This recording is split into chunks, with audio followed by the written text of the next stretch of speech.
One of the pro-lifers in the race, that's my background. I used to be a pro-life activist, and I'll explain more later. But I have an event to show my pro-life credentials.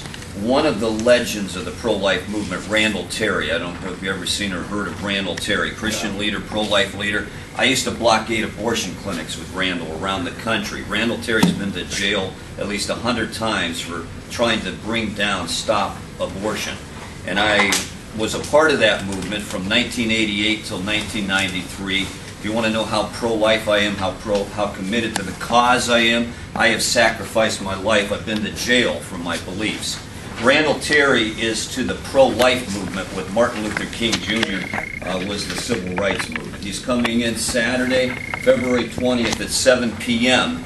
in Canton. It's all on the flyer to show his endorsement for me. This is a national pro-life leader coming in to endorse my candidacy. And so that's it. I mean, I not only talk the talk, but I walk the walk. I've been in jail for my beliefs. I've sacrificed, and you'll find out more about that later. Here's a little, start off with a little comedy. Chains we can believe in. I believe that's what's happening for our country now. I forget how I got it. A friend of mine gave me this a couple months ago. Haven't had the guts to put it up in my car though, because I live in an area where a lot of liberals live, you know, so I thought I'd get assassinated for having this. But change you can believe in. That's the essence of what I believe about what's happening to our country, right there. And one of my campaign slogans is reverse the change. There's some other things I could say about the change also, yeah. But at any rate.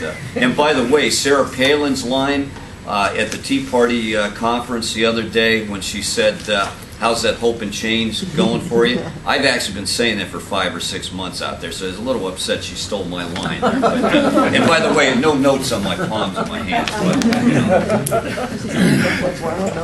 Let me start off with a quote. I like to start off with a quote, and then I'll end with a quote. Charlton Heston, I got to know him over the years. Last time I saw him was in the year 2000 before he had Alzheimer's disease, and I spent an hour or so in Washington, D.C. with him. He gave me this book that just came out at that time. In case you didn't know, in his last years before he got Alzheimer's, just like Ronald Reagan, he was out there speaking on behalf of the NRA, but not just on the gun issue. This guy got it. He knew what was happening to our country. He's one of my mentors. And I'll start off, he was a tremendous speaker. I'd say even better than Ronald Reagan or John F. Kennedy. And one of the last speeches he gave, it's documented in this book, The Courage to Be Free, he started off saying, dedicating the memorial at Gettysburg more than a century ago, Abraham Lincoln said of America, we are now engaged in a great civil war, testing whether this nation, or any nation so conceived and so dedicated, can long endure. Lincoln was right. Friends, let me tell you, you are engaged right now in another great civil war, a cultural war that's about to hijack you right out of your own birthright. Start off with that, and we'll end with something from Charlton Heston. Here's a picture when he did that famous quote, out of my dead cold hands, Pride the Right.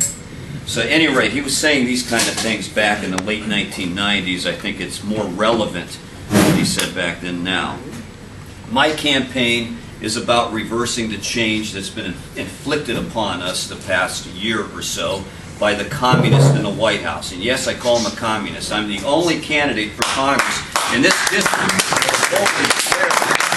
One of the other reasons why the Republican Party doesn't like that. I even have some professional advisors from Washington, D.C. who say, Paul, you can't say that. You can't call him a Marxist or communist. Why not? It's the purpose of why I'm running.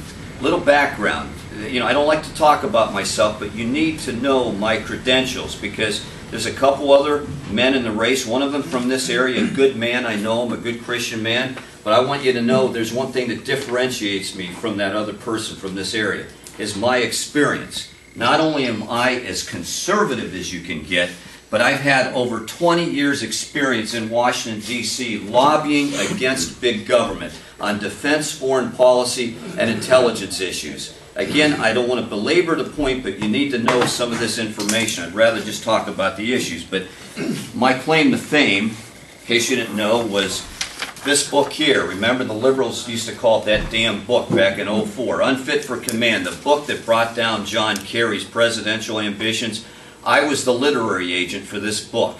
I worked with the authors, John O'Neill and Jerry Corsi, as an agent to get this book published. By the way, another thing I have against Sarah Palin, it was the best-selling book, political book ever until Sarah Palin's book. Sarah, I love you, but doggone it, we held the record for this book. Unfit for Command. I worked with the Switboat veterans during '04. In fact, I was one of the people that this whole phenomena, in case you didn't know, started off just outside of the 16th Congressional District in Fairlawn, Ohio. I was the catalyst. My friend John Mosley, I think he might have left, my political advisor from Washington, D.C. Make a long story short, he gave me a call in March of '03, about the time The Passion of the Christ came out. Remember the great movie The Passion of the Christ? And at that time, I was promoting Mel Gibson's movie The Passion of the Christ on my radio show, The Schiffer Report, which was syndicated for about 16 years. Make a long story short, my friend John Mosley gave me a call on a Sunday evening. He said, "My God, did you see this debate? They're replaying on C-SPAN the debate on the Dick Cavett show from 1971 of John O'Neill, Vietnam veteran, conservative, the guy that led this movement, versus John Kerry." John Kerry dressed in his army uniform with long hair, and he was protesting the war. At that time, Kerry was working for the Communist Front Group, Vietnam Veterans Against the Vietnam War. John gave me a call. He goes, "Let's try to get a hold of John O'Neill." Keep in mind, this is months before the Switboat phenomenon happened. So John's an attorney, so he said, I got his phone number in Texas. I forget if it was Houston or Dallas at the time. So I gave the call Monday.